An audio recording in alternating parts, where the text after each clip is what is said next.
The humid New England mist clung to the town of Bellview like a shroud. For Detective Arthur Miller, the autumn of 1903 wasn't about the beauty of color, but about the somber shade of decay. The town, known for its textile mills and Gothic Victorian architecture, held secrets denser than the smoke from its chimneys. The case that landed on his desk wasn't an ordinary murder, but something far more subtle and sinister. It was the disappearance of Elara Vance, the daughter of textile magnate Alistair Vance. The Vance home was an imposing red brick mansion on a hill, with gargoyles that seemed to watch the town with a silent vigilance. Arthur, in his worn overcoat and with a mustache that hid an almost always grim expression, walked up the hill, feeling the weight of each step. The bronze doorbell echoed in an oppressive silence.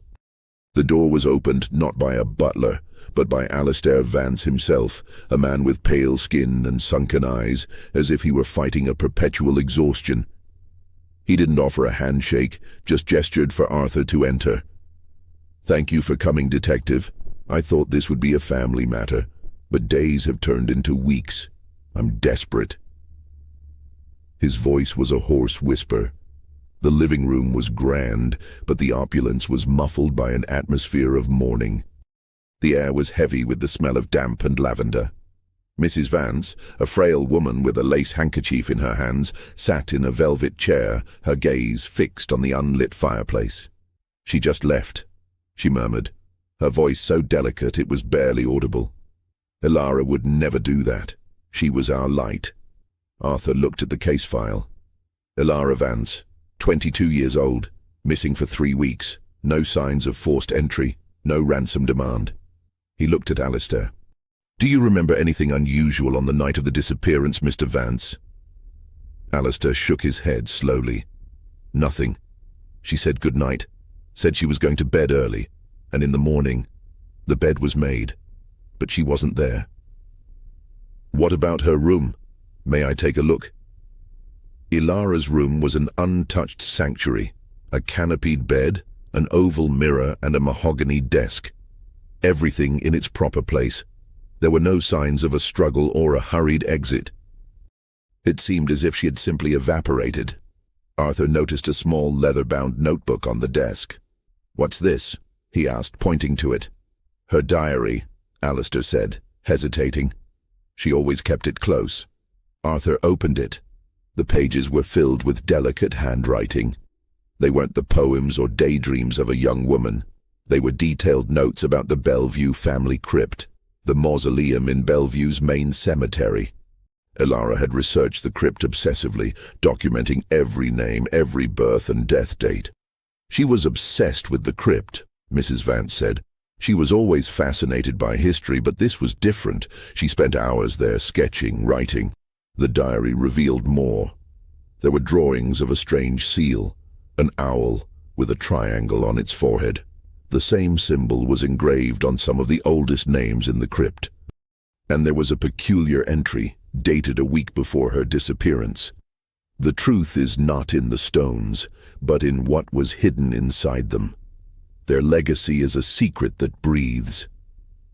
The clue was faint, but it was all Arthur had. The Bellview family crypt, a structure of white marble and heavy wrought iron doors, nestled in the oldest corner of the cemetery. It looked like something out of a dark fairy tale. Arthur approached the door, feeling a chill that didn't come from the air. The lock was intact, but the bronze pin on the side was loose, a tiny detail. With the help of a pocket knife, he managed to pick the lock, and the heavy door moved with a ghostly creak. Inside, the air was still and heavy with damp and earth. There was a series of marble sarcophagi and tombstones, each one with the name Bellevue engraved on it. But there was something that made Arthur's heart race.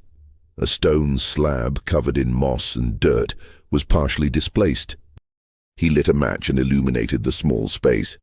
What he saw was not a coffin. It was a narrow stone passage that led into darkness. Arthur Miller was not a man of impulse, but Elara's diary, her obsession, and the secret passage all seemed to scream the same thing. He couldn't call for backup without more probable cause, and time was of the essence. He crawled inside, the darkness swallowing him whole. The air was thick and humid, and the silence was broken only by the sound of his boots on the dirt floor. The match's light flickered and went out. He lit another one, and then he saw it. Not far ahead, there was a small, subterranean room, and in the center of the room, lying on a stone floor, was Ilara Vance. She wasn't dead. She was alive, her eyes wide with terror. There were strands of disheveled hair and dirt on her skin. She was trembling, but not from the cold, and in her arms she was holding something, a small bundle. "Ilara," Arthur whispered, "I'm Detective Miller. You're safe now." She didn't move. Her eyes were fixed on a point behind him, in a darkness where the match's light didn't reach, and then she began to cry, a small broken sound, clutching the bundle tighter. Arthur took a step forward, reaching out to her. "Come with me, it's all right." As he got closer, Ilara looked up. There was no relief, only dread. She whispered a single word, a word that echoed in the underground tomb. "He's watching us." The match went out again. Arthur heard the sound of a stone door sliding. He wasn't alone.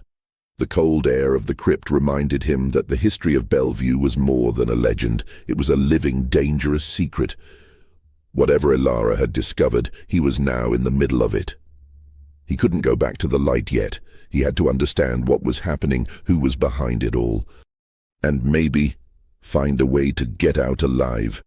The smell of dirt and mold was almost unbearable in the small subterranean room. Arthur Miller felt the panic rising in his chest, but his detective's mind took control. "Ilara," he said calmly, his voice echoing off the stone walls, "tell me what's happening. Who's here?" Ilara let out a sob, her head bowed over the small bundle in her arms. She didn't respond, only trembled. Arthur reached for the lantern switch, but his finger stopped. If someone was truly there, the light could reveal his position. He stayed in the darkness, waiting for his eyes to adjust. He heard the sound of something scraping on the stone, a slow, deliberate sound. It wasn't a rat. It was something bigger. "He caught us," she whispered, her voice weak and broken. "Who, Ilara? Who caught you?" Arthur insisted. The sound stopped. A new sound took over the crypt. A heavy, labored breathing, like that of a trapped animal. Arthur raised the lantern and turned it on, but the light was faint. He pointed the beam at where the stone door had slid. He saw the silhouette of a person, a tall, slender figure with a wide-brimmed hat that hid his face. "Let the girl go," the voice echoed, hoarse and filled with an eerie authority. "Who are you?" Arthur demanded, keeping the beam of light steady. "What did you do to her?" The figure let out a low, humorless laugh. "You're not here for her, detective.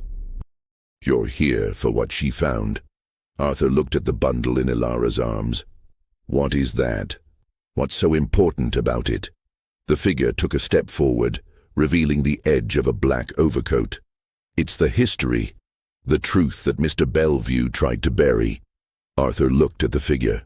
"I don't know who you are, but if you don't let me pass, I'll call the police." The figure pointed to one of the stone walls. "Look, detective. Look closely." Arthur pointed the lantern's beam at the wall. The stones were smooth, but one of them had a fine crack. He approached, and the crack seemed to have been made on purpose. He ran his hand over the crack. What he felt was not stone. It was fabric. He pulled at the stone, and the entire stone wall opened. There was a small room behind it. Inside the room there was a table with some strange objects. One of them was a leather-bound book, with the same owl seal that Ilara had drawn in her diary. "What is this?" Arthur asked. "It's his diary," the figure said. "The diary of the first Bellview.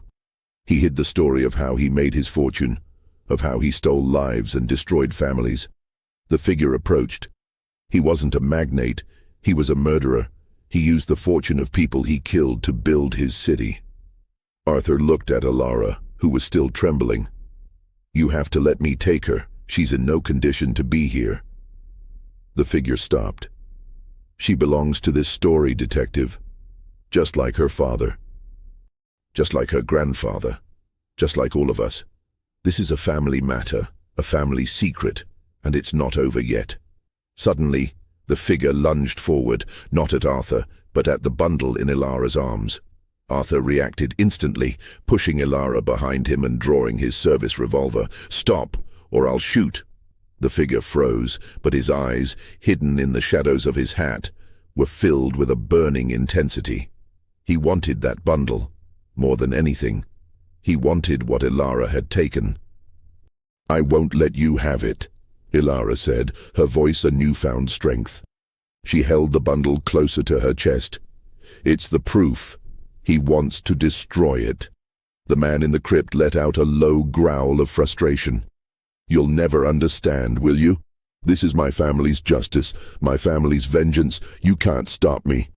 He took a step back, melting into the shadows.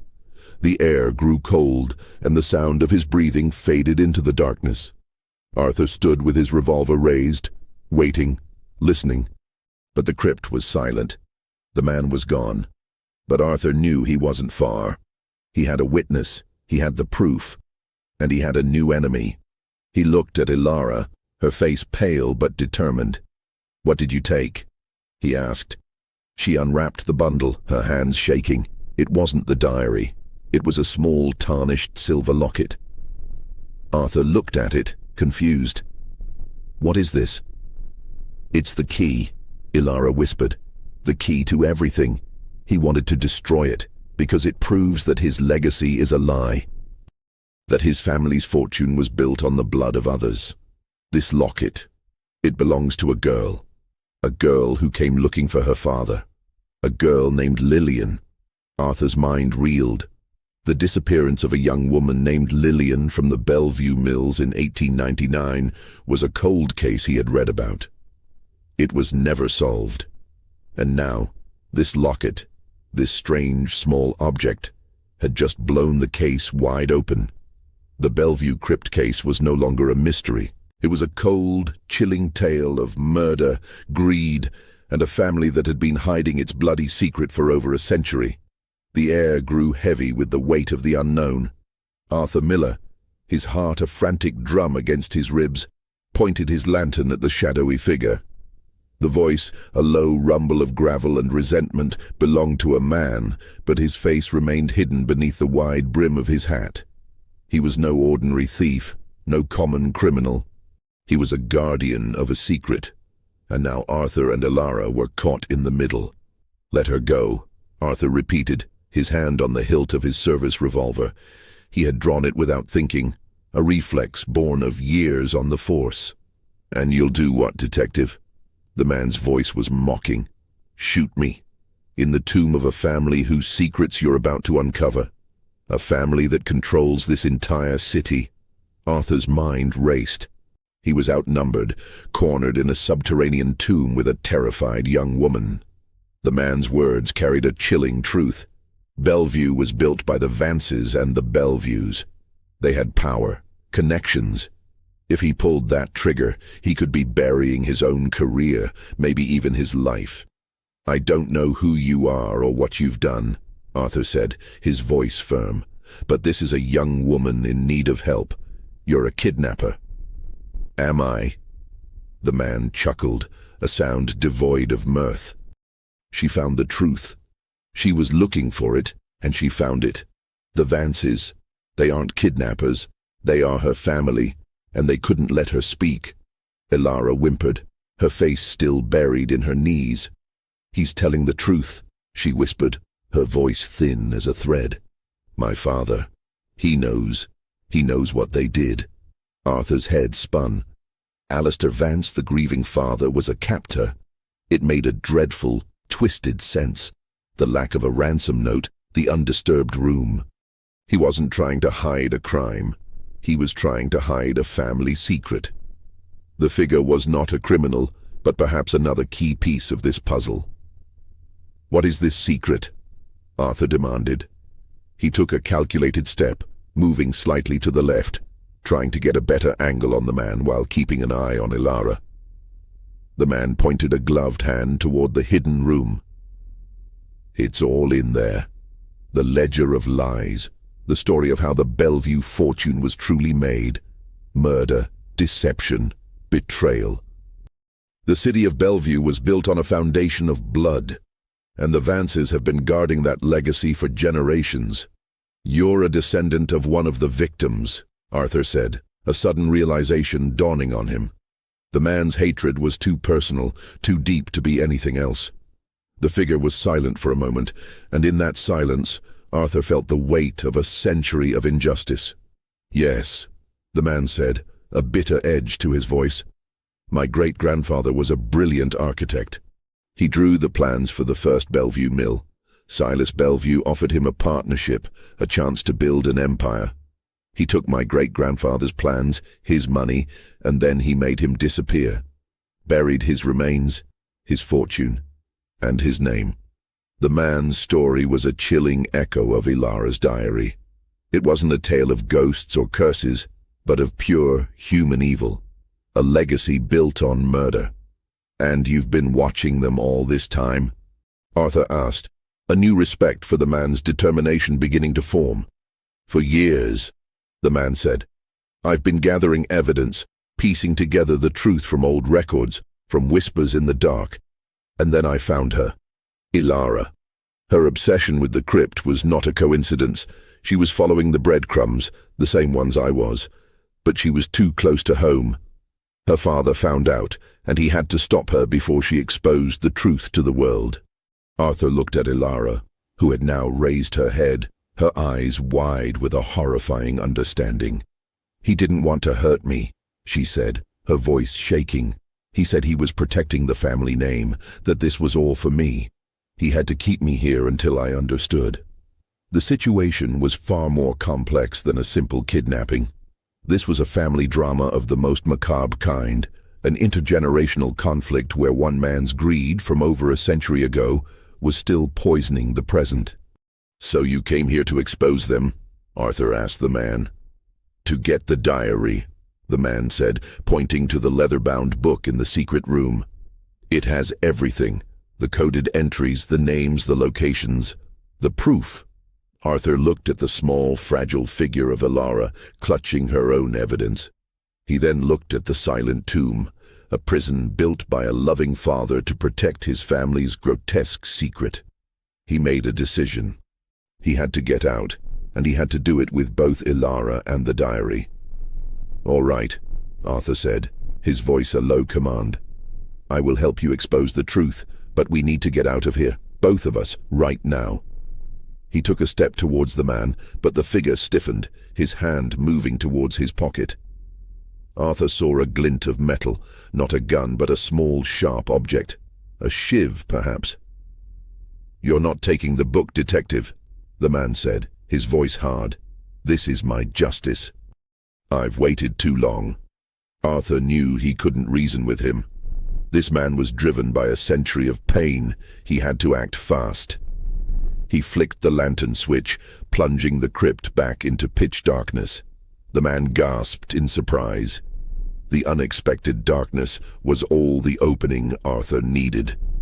He grabbed Ilara by the arm, pulling her to her feet. Follow me. Don't make a sound, he whispered, his voice a desperate hiss. He used the memory of the crypt's layout to navigate the blackness, his heart pounding in his ears. He heard a shout from the man, a curse, the sound of his feet shuffling. He fumbled for the crypt door, his hands scraping against the cold, damp stone. He found the latch and pulled. The heavy iron door grated open with a groan that seemed to announce their escape. They scrambled out into the night, the cold New England air a shocking relief after the stale tomb. The moon was a sliver in the sky, casting long, eerie shadows. The fog had thinned, but the sense of being watched persisted. He heard the man's footsteps behind them, a frantic chase. "Run, Ilara! Run!" Arthur yelled, pulling her with him. They ran past the tombstones, their feet rustling through the dry autumn leaves. He could hear the man's heavy breathing growing closer. He pushed Ilara ahead of him, shielding her with his body. They reached the main gate of the cemetery, a towering iron structure that felt like a sanctuary. He didn't look back. He just ran, pulling Ilara along, until they reached the street where his car was parked. He fumbled with the keys, his hands shaking. He unlocked the car, shoved Ilara inside, and jumped into the driver's seat, starting the engine with a jolt. He slammed the gas pedal, and the car sped away, leaving the silent, watchful cemetery behind. As they drove through the deserted streets of Bellevue, Ilara was a silent, trembling mess in the passenger seat. She was still clutching the small bundle, the weight of the secret now physically in her hands. Arthur knew he had the pieces of a puzzle, far bigger and more dangerous than he had ever imagined. The case was no longer a simple missing person report. It was a story of a town built on a lie, a legacy stained with blood, and a young woman caught in the web of a family secret that had been buried for over a century. He looked at Ilara, her face pale in the light of the dashboard. Her eyes were still wide with terror, but now they also held a glimmer of something else. The grim determination of someone who had seen the truth and could never unsee it. He had a witness. He had a lead. And he had an enemy he didn't even know the name of, a man consumed by his need for revenge. And worst of all, he knew the girl's own father was the primary conspirator. He was on his own. The car rattled on, carrying them into the unknown, a silent ride into a truth that would change everything they knew about the respectable city of Bellevue. If you're enjoying this tale of suspense and secrets, don't forget to subscribe to the channel so you won't miss what happens next. The night air was a cold shroud that wrapped around the city. Arthur drove in silence, the only sound the rattling of his car and Ilara's shallow, ragged breaths. He couldn't take her to the police station. Her father was a man of immense power and influence. He was certain Alistair Vance would have the entire force in his pocket, ready to discredit any wild claims they might make. He had to think. He drove to his own small, unassuming home on the outskirts of town.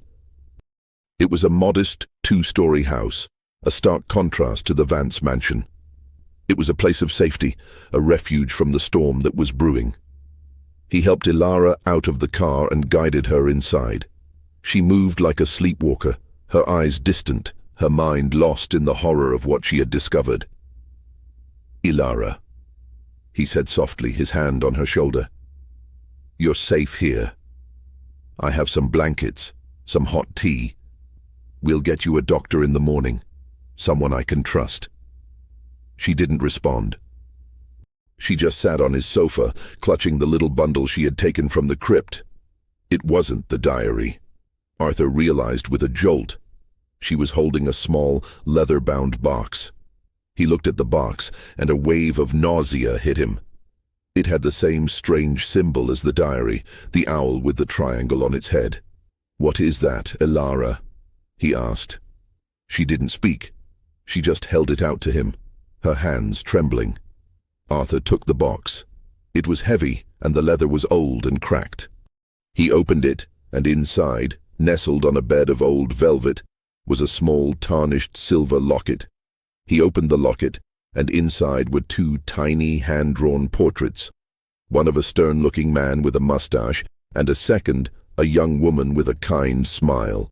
Beneath the portraits was a small piece of paper with a date written on it.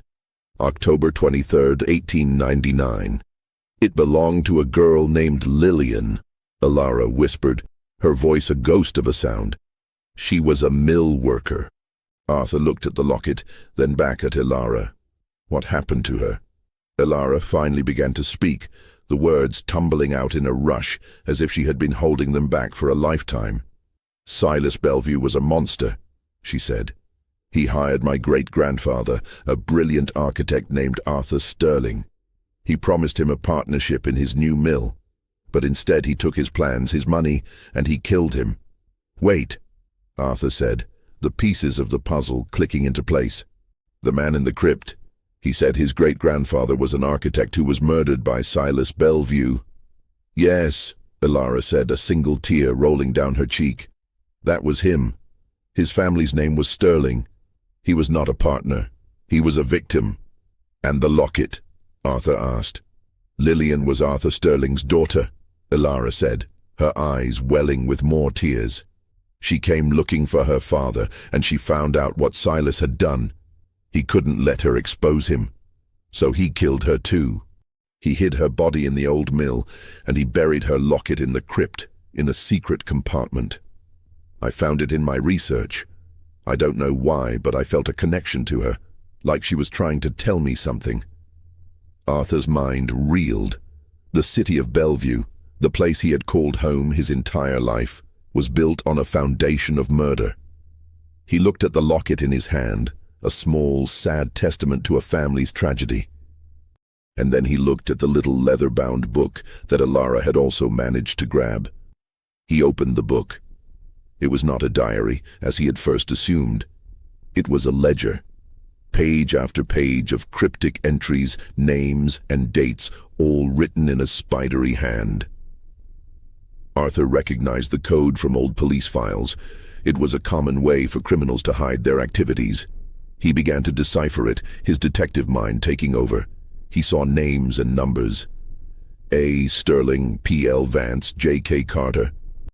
Each name was followed by a date and a number. A ledger of murders. The most shocking realization came when he saw the name P.L. Vance. It was the name of his own great-grandfather, a man who had been a local businessman, a respected figure in the community.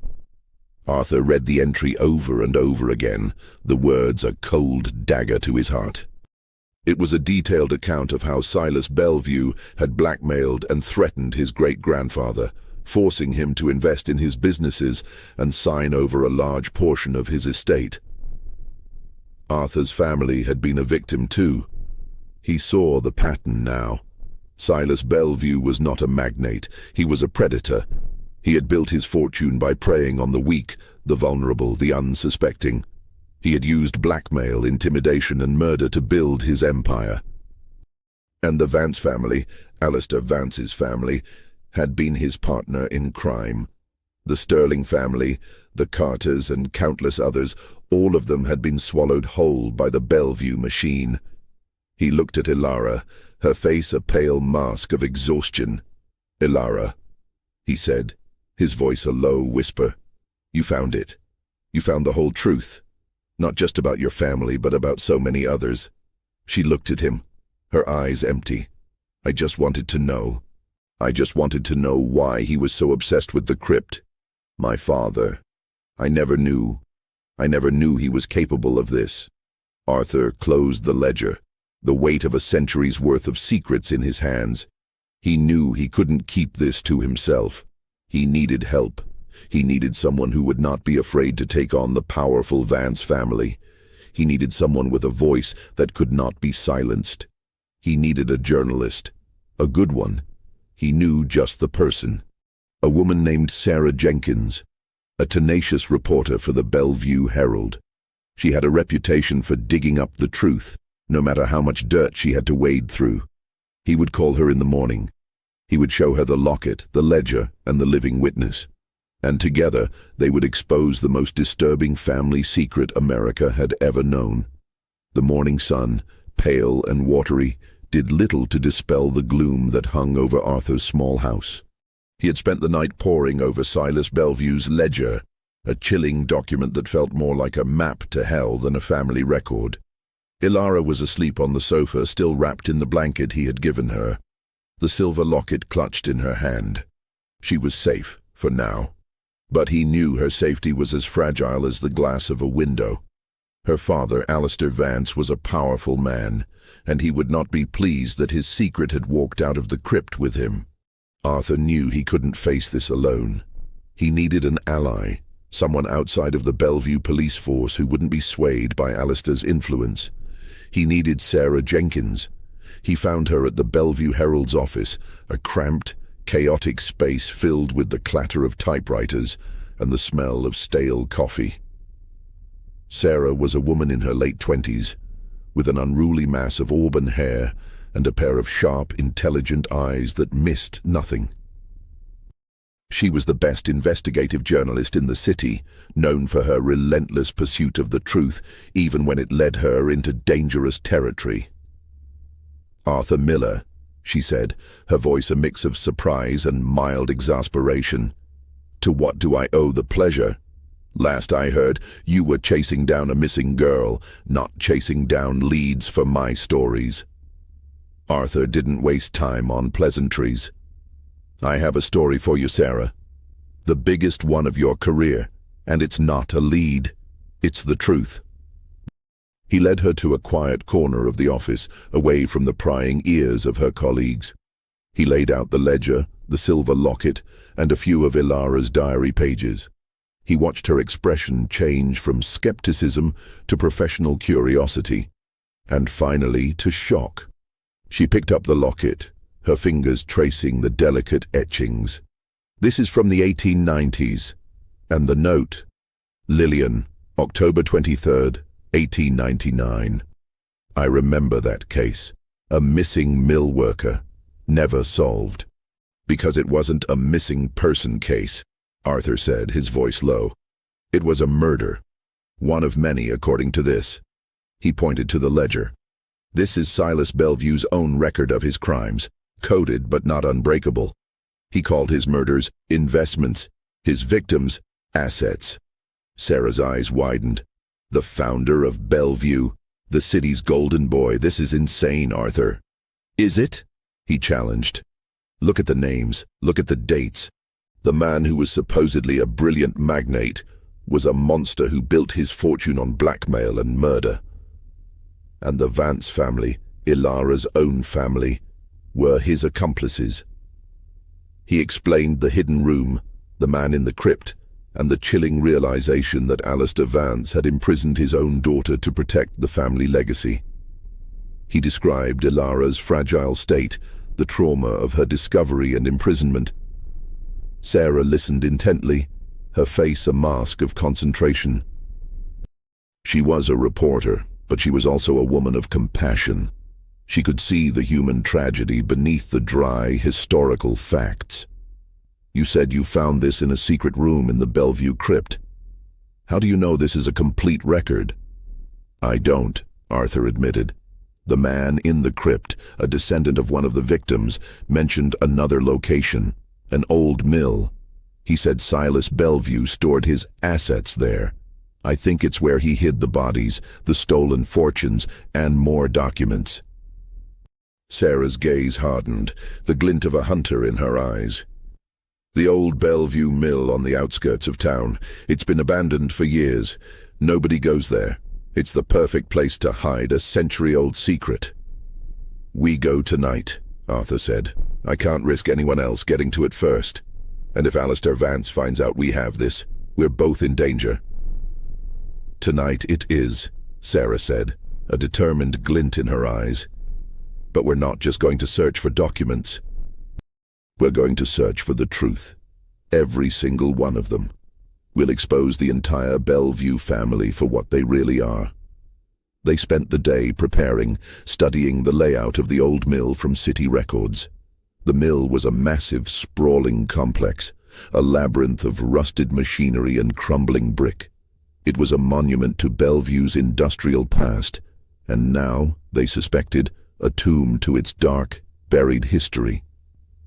Under the cover of a moonless night, they drove to the mill. The air was thick with the scent of damp earth and decay.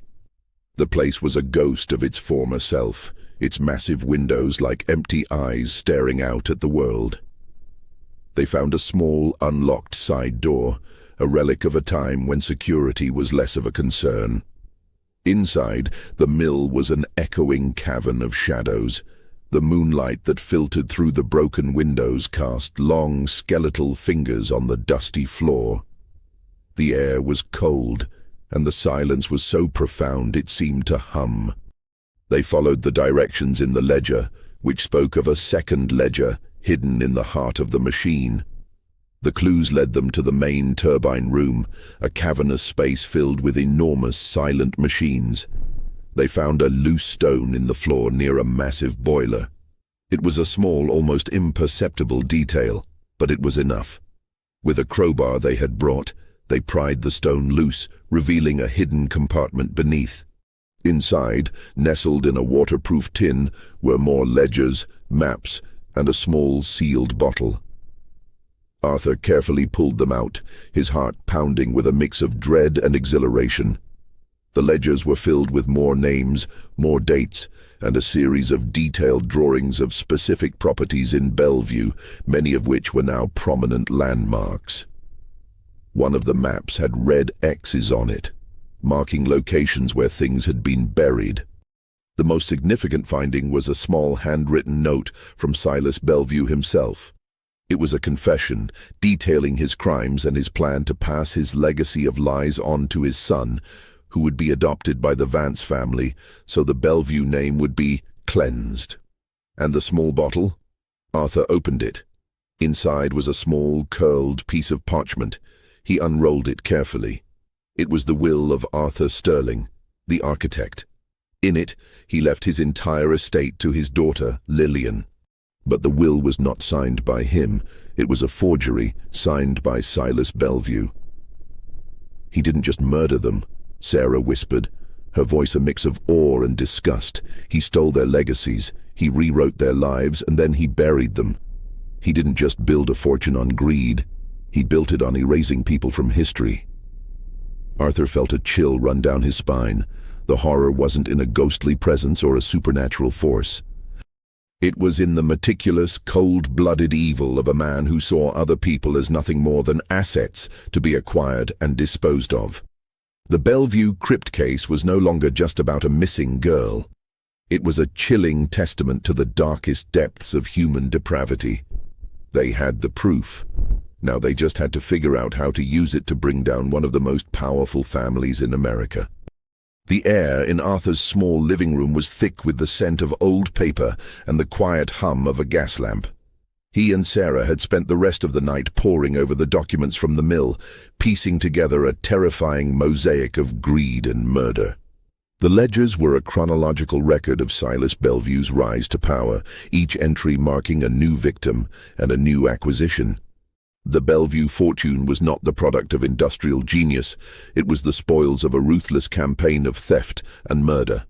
"Look at this," Sarah said, pointing to a page in the ledger. "It's all here. Acquisition of property from the Sterling estate via legal counsel P.L. Vance. That's Ilara's great-grandfather. Her family wasn't just a willing partner. They were the legal arm of this whole operation. They helped Silas cover his tracks, forge documents, and silence his victims." The note from Silas detailing his plan for his illegitimate son, adopted by the Vances to keep the Bellview name clean, was the final, devastating piece of the puzzle. The Vance family wasn't just complicit in a century-old crime. They were a direct continuation of it. Alistair Vance wasn't just protecting a legacy. He was a descendant of the man who helped Silas Bellview murder people for profit. The horror of the situation was the sheer, mundane ordinariness of it all. There was no ghost, no prophecy, just a family that had spent 100 years protecting a lie built on the bones of others. "This is not just about Silas Bellview," Arthur said, his voice flat. "This is about the entire Vance family. They've been living a lie for generations, and Alistair, he's at the center of it now. He isn't a concerned father. He's a man desperate to keep his family's secret buried." "It's more than that," Sarah said, tapping a finger on a page in the ledger. "Look at this. There's a section here that lists ongoing disbursements. It's a payment system. They've been paying people off for decades. People who knew the truth, people who were related to the victims. They've been systematically silencing anyone who got too close to the truth." Arthur felt a cold wave of dread. This explained the man in the crypt. He wasn't just a descendant of a victim, he was a potential blackmailer. Someone who had been trying to expose the Vances and had been a thorn in their side. Alistair Vance hadn't just been trying to control Ilara. He had been fighting a losing battle against a man who knew his darkest secrets. "We need to find him," Arthur said. "The man from the crypt. He has been fighting this for years. He might have more information. He might even know where the bodies are buried. They went back to Ilara's diary, to the pages she had dedicated to the Bellview Crypt. There were detailed drawings of the layout, names and dates. And then, at the end, a series of phone numbers and addresses. It was a list of descendants of the Bellview victims. Ilara had been researching her family's past, and in doing so, she had stumbled upon a network of people who had been waiting for justice for a century. One of the addresses, a small apartment on the city's east side, was marked with a star. Henry Sterling, Sarah read, her voice a whisper. He's the last living descendant of Arthur Sterling, the architect. He's the one from the crypt. They drove to the address, their car a silent predator in the pre-dawn darkness. The apartment building was old and run down, a stark contrast to the grand mansions on Bellevue Hill. They found Henry Sterling's apartment on the top floor. The door was unlocked and the lights were on. He was sitting in an old armchair, a stack of newspapers on the floor beside him. He looked gaunt and tired, his face a roadmap of a life spent in pursuit of a single all-consuming goal. He looked up at them, his eyes wide with surprise. "You came," he said, his voice a low, tired rumble. I thought you would go to the police." "We can't," Arthur said. "Not yet. We have the proof, Henry. We have the ledgers. We have the proof that Silas Bellview was a murderer and that the Vances were his accomplices." Henry's eyes, old and weary, filled with a sudden hot rage. "They told me they were protecting a legacy," he said, his voice a low growl. "Alistair, we were once friends. He showed me the truth. He showed me the ledgers, the documents. He told me the whole story of how his family helped Silas Bellview. He said they were trying to atone for their sins, but all they did was keep the secret buried. I tried to convince him to expose the truth. He said it would destroy the family name, ruin their company, so he offered me money, a bribe to keep me quiet." Arthur and Sarah exchanged a look. Alistair Vance wasn't just protecting a secret. He was actively perpetuating the cycle of deceit. "I refused," Henry continued, his voice cracking. "My family's honor is worth more than their dirty money. I've been fighting this for years. I started with anonymous tips, sending old documents to reporters. I thought Ilara was a kindred spirit. She was so obsessed with the crypt, with the Belleviews. I left the clues for her, hoping she would do what her father wouldn't, and she almost did." "She did," Arthur said, holding up the locket. "She has the proof. She has the will. She has everything." Henry looked at the locket, and tears welled in his eyes. He took it in his hands, his fingers trembling. "Lillian," he whispered. "My great-aunt. The family always told me she ran away. They said she was a wild child. They lied. They all lied. The pieces of the puzzle had all fallen into place. The Bellview Crypt case was not a missing persons case, not a kidnapping, and not a family drama. It was a century-old crime that had finally, through the quiet, relentless work of a young girl, a determined journalist, and a tired detective, come to the surface. It was a story of a family that had chosen wealth over honor, and a city that had chosen to look away. Now it was time for the truth to be told. The morning light, stark and unforgiving, illuminated the grim reality of the documents spread across Arthur's living room table. The Bellevue ledgers, the forged will of Arthur Sterling, and the cryptic maps from the old mill. Each piece of evidence was a testament to a monstrous conspiracy that had festered for a century. Arthur, Sarah, and Henry sat in a tense silence, the weight of their discovery heavy in the air. Ilara was still asleep in the next room, a fragile symbol of the innocent lives caught in this web of deceit. "We have everything," Sarah said, her voice trembling with a mix of awe and dread. "The financial records, the forged documents, the direct connection between Silas Bellview and the Vances. We can go to the police now. We can give them everything." "Not yet," Arthur said, shaking his head. "We have the proof, but we don't have the bodies. Alistair Vance will deny everything." He'll say it's a conspiracy, that we're trying to extort him. He'll use his influence to bury this, just like his family buried the truth for 100 years. Then what's our move? Henry asked, his voice low and weary.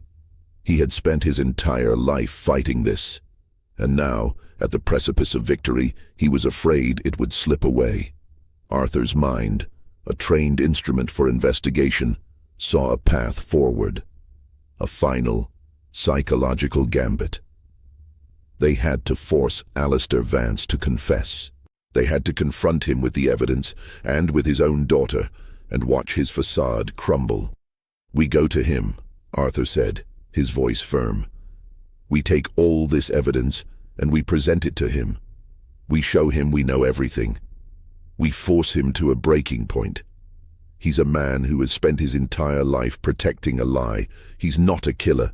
He's a coward. He won't be able to handle the truth when it's staring him in the face." Sarah's eyes gleamed with a mix of fear and excitement. "It's risky, Arthur. What if he just laughs at us and has us arrested?" "He won't," Arthur said with a grim certainty. "He knows what's in these ledgers. He knows what Ilara found. He knows the truth. The man we saw in the crypt. He wasn't a monster. He was a father protecting a secret. But his actions prove that he knows he's on the wrong side of history. We hit him with the weight of his legacy, and we see if he breaks." They decided to wait until Ilara woke up. She had a right to be part of this. She had started this journey, and she deserved to be there for the end. When she finally came out of her room, her face was pale, but her eyes held a new strength. She was no longer a victim. She was a witness. "I want to do this," she said, her voice quiet but resolute. "I want to face him. I want him to know what he did, not just to me, but to all those people. I want him to confess." They called Alistair Vance's office. Sarah, using a feigned reporter's voice, told his secretary she had a lead on a story about the Bellview family's early history and wanted to interview Mr. Vance. Alistair, eager to control the narrative, agreed to a meeting that afternoon. The Bellview and Vance Textile Corporation building was a monument to wealth and power. It stood tall and imposing, a silent testament to the very crimes they were about to expose. They took a private elevator to Alistair's penthouse office. The doors opened to a world of mahogany, leather, and polished brass. Alistair Vance stood behind a massive desk, his face a mask of practiced politeness. "Detective Miller," he said, his voice cool and controlled. "And Miss Jenkins. I was told this was about a historical article. I wasn't expecting this." His eyes flicked to Ilara and Henry, his smile faltering. "Alistair," Ilara said, her voice surprisingly steady. "We know." Alistair's face paled. He looked from Ilara to Henry, and finally to the table where Arthur placed the ledgers, the maps, and the locket. His eyes, which had been so full of grief and concern just a few days ago, were now filled with a cold, desperate fear. "I don't know what this is," he said, his voice cracking. "This is nonsense. These are old records. Forgeries." "They're not forgeries, Alistair," Henry said, his voice filled with the weight of a century of pain. "They're a monument to your family's crimes. You knew. You knew all along. You tried to bury me, and when that didn't work, you tried to bury your own daughter." The confrontation was a tense and silent battle of wills. Alistair's confident demeanor slowly began to crack, revealing the terrified man beneath. He looked at Ilara, his daughter, the girl he had locked away to protect the family name. The guilt and shame in his eyes were a silent confession. He looked at the locket, a tangible link to a murder he had spent his life pretending never happened. Finally, he collapsed into his chair, his head in his hands. He was a broken man, the weight of his family's sins finally crushing him. "I'm sorry," he whispered, his voice choked with emotion. "I'm so sorry, Ilara. I didn't want to hurt you. I had to protect us. Our legacy." "What legacy?" Ilara asked, her voice filled with a quiet fury. A legacy of murder, of theft, of a century of lies. Alistair looked up, his eyes bloodshot and filled with a terrible sadness. It's all I've ever known. My father, my grandfather, they all told me it was my duty to protect the family name, the Bellview name, to ensure our fortune remained intact. It was over. The charade was done. The man who had pretended to be a grieving father was now revealed as a desperate man caught in the web of a century-old conspiracy. The Bellview Crypt case had finally been solved. The true horror wasn't in the crypt or in a ghost story. It was in the mundane human choice to perpetuate a monstrous lie, a choice that had led to a young woman being imprisoned by her own father, all to protect a name that was built on blood. And if you've been following this chilling story, don't forget to subscribe to the channel so you can be a part of this journey as we expose the final chapters of the Bellview legacy.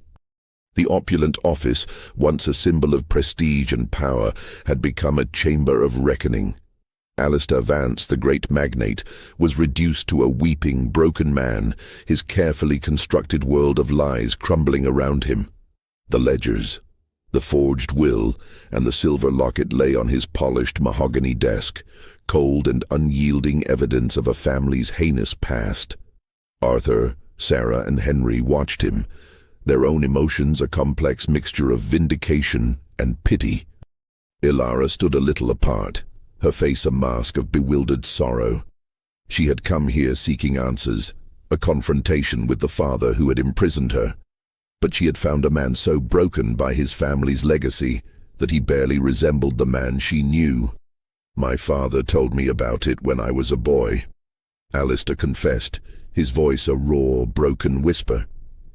He said it was a burden, a secret that had to be protected at all costs. He showed me the ledgers, the hiding spots. It was my inheritance, not just the money, but the sin that came with it. He told me it was the price of our success. He looked at Henry, his eyes filled with a pained recognition. Henry, I always admired your family. Your great-grandfather was a brilliant man. My father always regretted what Silas did to him. He even told me we had a duty to make it right. But how could we? Exposing the truth would have ruined everything. The company, the family name, our lives. So you chose to live a lie, Henry said, his voice a low, burning flame.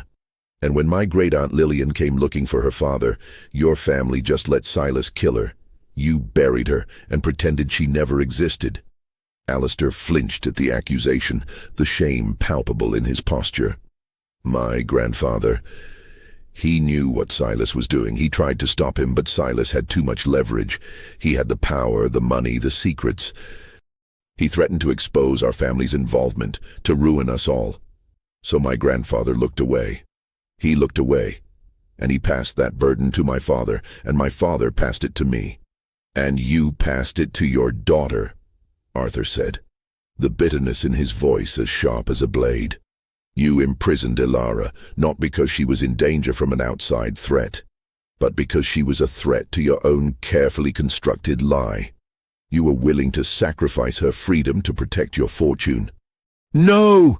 Alistair cried, raising his head. No, you don't understand. She was so obsessed with it. She was so close to finding the truth. I knew she would expose us. I couldn't let that happen. It wasn't about the money. It was about the family, about the Bellview name. I was just trying to protect our legacy. A legacy built on murder, Ilara said, her voice quiet but firm. She took a step closer, her eyes locked with her father's. You didn't protect me, Father. You buried me. Just like your ancestors buried Lillian and her father. You buried me alive in a tomb, all to protect a name that should have been forgotten a century ago. Alistair's head fell back into his hands, his body shaking with silent sobs. The confrontation was over. The truth was out. There was nothing left to say. Arthur, with a practiced calm, took out his watch and looked at the time. Alistair Vance, you are a willing participant in the ongoing cover-up of a century-old crime. You knowingly used your position to conceal multiple murders and to intimidate the descendants of your victims. It is my duty to place you under arrest." Alistair didn't resist. He simply nodded, his eyes vacant and defeated. Arthur called the Bellview police, and within minutes, the once sacred halls of the Bellview and Vance building were filled with the sound of sirens and the heavy footsteps of officers. The news broke like a thunderclap across the city. Bellview Crypt case solved. Magnate Alistair Vance arrested in century-old murder cover-up. The headlines screamed of a city built on a foundation of lies. The Bellview family's legacy was destroyed in a single day, not by a single act of violence, but by a slow, methodical unraveling of the truth. Ilara was taken to a safe place, a small, quiet hotel where she could finally rest. Arthur went with her, along with Sarah and Henry. The three of them had formed an unlikely alliance, a trio of strangers brought together by a shared sense of justice. They sat in silence, the weight of their victory heavy on their shoulders. They had done it.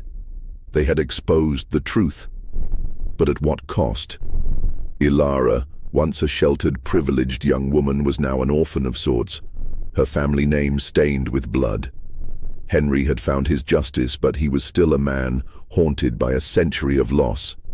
And Arthur, he had solved the case of his career, but he was left with a chilling realization that the darkest mysteries were not the ones that lingered in the shadows, but the ones that hid in plain sight, disguised as ordinary people. The Bellview Crypt was no longer a place of mystery and terror. It was now a cold, stark reminder of what happens when good people look away. The most terrifying monsters were not ghosts or ghouls, but the ones that lived in the hearts of men, buried beneath layers of respectability and wealth. They had won the battle, but the war for the soul of Bellview had just begun. The days that followed Alistair Vance's arrest were a whirlwind of activity and revelation. The Bellview Herald, with Sarah Jenkins at the helm, became the city's main source of news.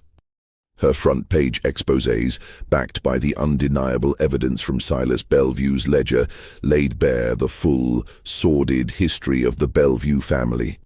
The city, which had always prided itself on its industrial heritage and upstanding founders, was in a state of collective shock and disbelief. The police, with Arthur Miller leading the charge, began to follow the clues in the maps and documents they had found in the mill. They unearthed human remains from the old Bellevue property, a plot of land that was now a city park. The bones belonged to Arthur Sterling, the architect, and a number of others who had disappeared over the years. The evidence was irrefutable. The Bellevue and Vance Textile Corporation, the bedrock of the city's economy, was seized by the government, its assets frozen as part of the criminal investigation. The Vance family fortune, built on stolen wealth and murder, was declared ill-gotten and slated for restitution to the descendants of the victims. The Bellevue name, once a symbol of prestige, was now a byword for greed and corruption. Ilara, now free from her family's dark shadow, was a central figure in the unfolding drama. She cooperated fully with the police, providing a detailed account of her research, her discovery, and her father's desperate attempt to hide the truth.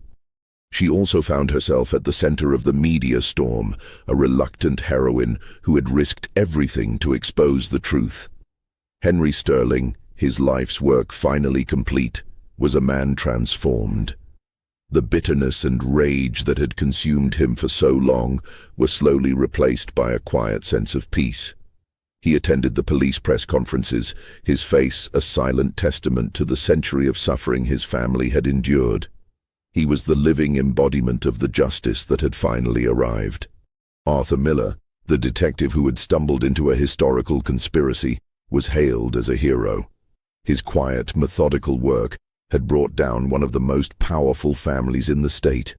The police chief, a man who had once dismissed Arthur's instincts as eccentricities, now praised his courage and dedication.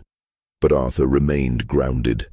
He was a man who had seen the darkest parts of human nature, and he knew that a hero's praise was fleeting. The true work had just begun. The city had to come to terms with its own history. The people who had blindly admired the Bellview name now had to reckon with the fact that their heroes were monsters. There were protests outside the old Bellview and Vance building, angry citizens demanding answers and reparations. The city council, in a rare display of unity, voted to change the name of Bellview Park, the site where the remains had been found, to Victims Memorial Park. Ilara, with the guidance of Sarah and Arthur, began to use her own private funds, the ones not tied to the Bellview Corporation, to set up a foundation.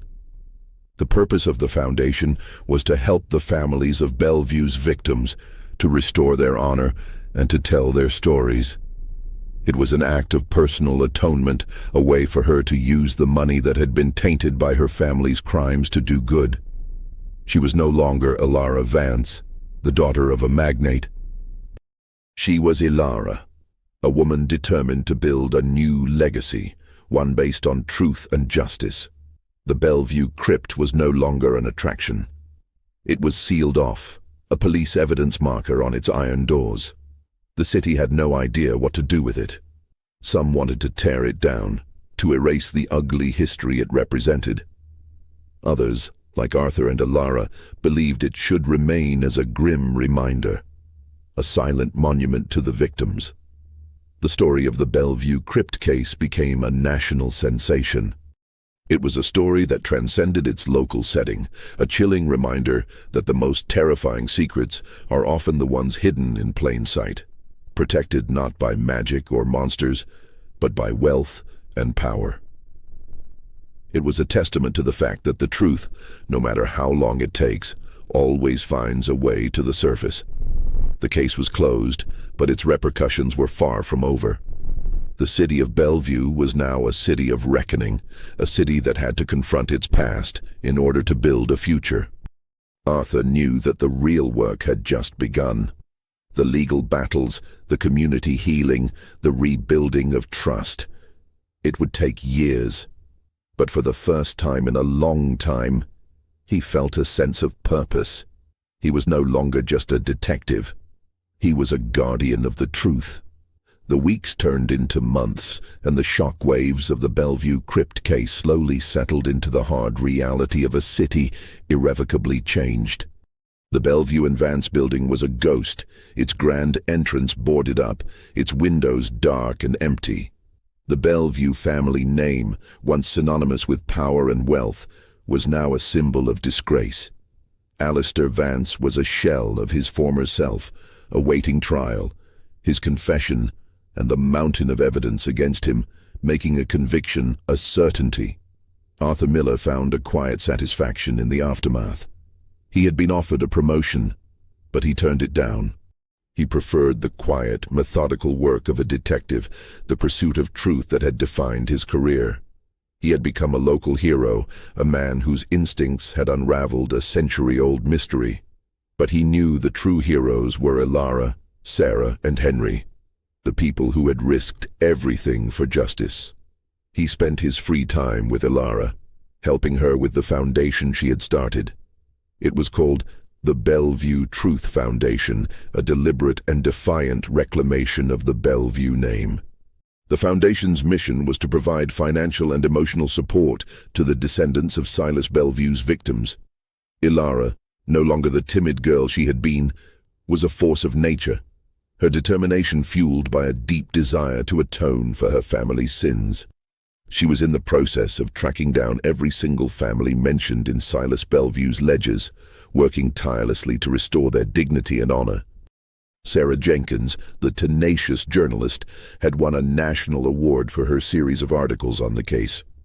Her work had changed the landscape of investigative journalism in the state, inspiring others to dig deeper and question the stories they were told. She and Arthur had become close friends, their shared experience forging a bond of mutual respect and admiration. Henry Sterling had finally found peace. He had spent his life consumed by a need for justice, a need to restore his family's honor.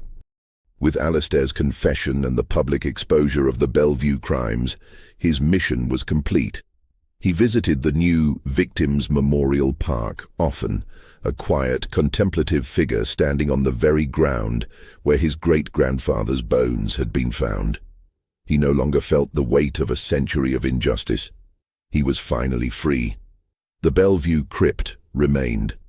The city council had debated its fate for weeks, but a group led by Ilara and Sarah argued for its preservation. It was a testament to the past, a grim reminder of a history that should never be forgotten. They had convinced the city to turn it into a historical site, a somber monument to the truth, complete with plaques detailing the lives of Silas's victims. It was a place for reflection, a place for the community to come to terms with its own dark history. On a crisp autumn day, much like the one when Arthur first stepped into the crypt, he and Ilara visited the site. The iron doors were gone, replaced by a simple open entryway. The air was cool and clean, and sunlight streamed into the space, illuminating the cold marble slabs. "It doesn't feel the same, does it?" Ilara said, her voice soft. "It's not scary anymore. It's just sad." "That's because the real terror was never in this place," Arthur said, looking at the inscription on the wall. "Bellview Family Crypt." The real terror was in the hearts of the people who knew what was buried here and chose to look away. It was in the lie that they passed down from one generation to the next. Ilara nodded, her eyes filled with a quiet understanding. "My father thought he was protecting a legacy, but all he was doing was continuing a nightmare. The most disturbing secret wasn't the one in the crypt. It was the one he was carrying inside him." The Bellview Crypt case was finally over. The mystery was solved, the guilty were brought to justice, and the truth, no matter how painful, had been brought to light. It was a story that served as a chilling reminder that the most terrifying monsters are not those that lurk in the shadows or the supernatural. They are the ones that live among us, driven by human greed, human lies, and the simple, terrifying choice to look away from evil. The horror was real, but so was the resilience of the human spirit. The city of Bellview had a long road ahead, but for the first time in over a century, it was finally walking a path toward the light.